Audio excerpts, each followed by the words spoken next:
à la SFAR pour cette invitation, c'est toujours un plaisir. Et donc, pour entamer d'emblée le challenge et ne pas perdre le temps, le conflit d'intérêts, pas beaucoup, juste pour vous signaler que Philippe Guercy pilote un Eurostar, ce qu'on a avec Yann Hinché, ce qui va nous permettre de continuer à avancer dans l'investigation de la microcirculation. Alors, qu'est-ce que c'est la microcirculation? Ça dépend déjà d'où vous la regardez. Le cardiologue, il va le regarder vue du cœur, et vue du cœur, la microcirculation, c'est le petit bidule au bout. Voilà. Et puis, vu d'un autre côté, on peut dire que c'est un organe, puisque l'endothélium, les cellules en elles-mêmes, c'est un poids de 2 kg, donc c'est un vrai organe. Et que comme c'est un organe en continuité, ça couvre une surface d'environ 500 mètres carrés, donc c'est vraiment, par rapport au cœur, c'est un sacré organe. C'est néanmoins dans un article de cardiologue que j'ai pris cette image que je trouvais assez jolie pour donner un peu cette architecture longitudinale du système vasculaire qui va nous amener des gros vaisseaux vers le lit capillaire avec des fonctions selon l'endroit du système vasculaire, avec les gros vaisseaux, le transport, la régulation du débit et de la pression se trouve au niveau des artérioles, avec les résistances, et bien sûr le lit capillaire, qui est le lieu des échanges gazeux, nutriments, eau, etc. L'architecture vasculaire et de l'organe va conditionner la fonction. Enfin, on peut tourner après dans tous les sens. Est-ce que c'est l'anatomie de l'organe qui conditionne la fonction et conditionne l'architecture? On verra que je vais beaucoup tourner autour de ça dans ce topo. Vous montrer simplement 3 exemples d'architecture vasculaire qu'on a recueillis grâce à la vidéo in situ, les micro-caméras in situ. Donc là, vous avez de ce côté-ci un tissu graisseux qu'on reconnaît à ces lobules graisseux et une très faible densité vasculaire. C'est un tissu qui est isolant, donc c'est normal que la vascularisation soit faible par rapport aux muscles squelettiques, où vous retrouvez ces paquets de fibres des musculaires qui sont entourés de vaisseaux très droits qui vont le long de ces fibres musculosquelettiques. Et bien sûr, l'image qu'on connaît tous très bien de la circulation sublinguale avec ce lit vasculaire fait de micro-vaisseaux, vénules, artérioles, etc., qui vont pouvoir être analysés en termes de densité, en termes de artérioles circulantes, non circulantes, de sludge, etc. Alors finalement, qu'est-ce qui fait la fonction? Qu'est-ce que c'est que la microcirculation? On peut le définir, on a vu, par de l'architecture. On peut aussi le définir par ces cellules principales qui sont l'endothélium. Et là, vous allez avoir nombre de revues générales qui vont amener des concepts de plus en plus fins. Et par exemple, cette belle revue générale dans Feb's Journal vous parle de tous les types de cellules endothéliales et une réflexion sur est-ce que finalement je peux changer. Est-ce que la cellule endothéliale, c'est seulement une seule cellule qui peut être reprogrammée, ou c'est des cellules différentes selon les organes? Enfin, tout ça va nous amener à des réflexions sur des traitements éventuels, sur des différences de récepteurs. Et pour aller plus loin, dans le frontière de cardiovasculaire médecine, on va carrément plus loin.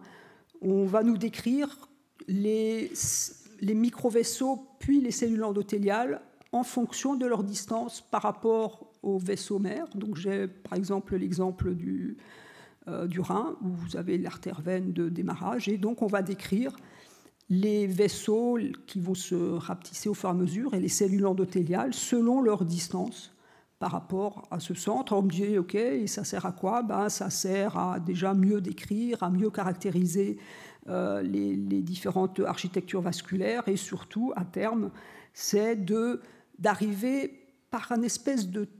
On va taguer ces cellules pour savoir où elles sont, où elles vont donner des jonctions, des différentes structures, pour reconstituer dans les futurs bioréacteurs des futures impressions 3D, pour reconstituer éventuellement des lits vasculaires qui seront adaptés à l'organe qu'on souhaite et pas seulement des artérioles et des vénules qui seraient génériques. Enfin, c'est un peu l'idée que défend un peu ces différents articles, de caractériser extrêmement précisément une espèce de cartographie de l'endothélium vasculaire tout au long de l'organisme, en sachant que c'est un des seuls, voire le seul organe qui finalement va communiquer entre tous les organes et toute la surface de notre corps. Alors, des fonctions selon les organes, alors je n'ai pas résisté à vous sortir cette image de lit vasculaire qui va du cerveau, la rétine, le foie, l'os, etc., pour montrer aussi que peut-être que c'est l'organe qui va conditionner une architecture, mais évidemment, la microcirculation a une fonction par le fait d'être une interface entre le sang et le tissu interstitiel de l'organe, d'être finalement le gardien du tissu interstitiel et du contrôle de la fonction de l'organe.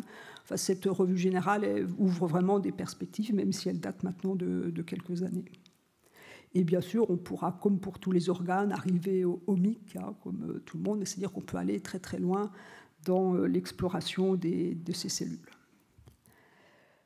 Alors, pour quitter un peu le monde fondamentale et de la cellule, revenons à la microcirculation. Alors, on l'a beaucoup défini comme étant, et j'en fais partie, comme une image de la perfusion tissulaire. Donc, c'était, on disait, la disponibilité en oxygène, en nutriments dans un tissu. C'est lié d'une part aux apports, donc la perfusion en termes de densité, de débit, et puis aussi le contenu en oxygène, en nutriments. Et finalement, cette disponibilité, elle est liée aussi à la consommation. Donc, c'est une balance entre consommation et apport. Donc, avec ça, on peut mesurer de la saturation de l'hémoglobine microcirculatoire, on peut faire des mesures de débit, etc. Ce que je peux reprendre en utilisant une autre revue générale dont un de nos co-auteurs est assis à côté. Cette image est très aidante pour aider à montrer comment on peut tourner autour des fonctions qu'on attribue ou qui sont liées à la microcirculation. On a cette image qu'on connaît tous de cette interaction artério-vénulaire qui permet d'évaluer une perfusion, une densité. On a maintenant donc des outils avec le cytocam qui permet de relever les images qu'on a vues précédemment. Mais ce n'est pas que ça. Grâce à l'intelligence artificielle, grâce peut-être à des marqueurs, ces types de techniques, en tout cas, pourront évoluer pour reconnaître mieux, plus facilement ces architectures vasculaires, être plus précis, nous fournir une analyse de ces images beaucoup plus précises que ne peut faire l'œil humain, bien sûr, et surtout plus rapidement. Alors, c'est aussi une fonction d'échange.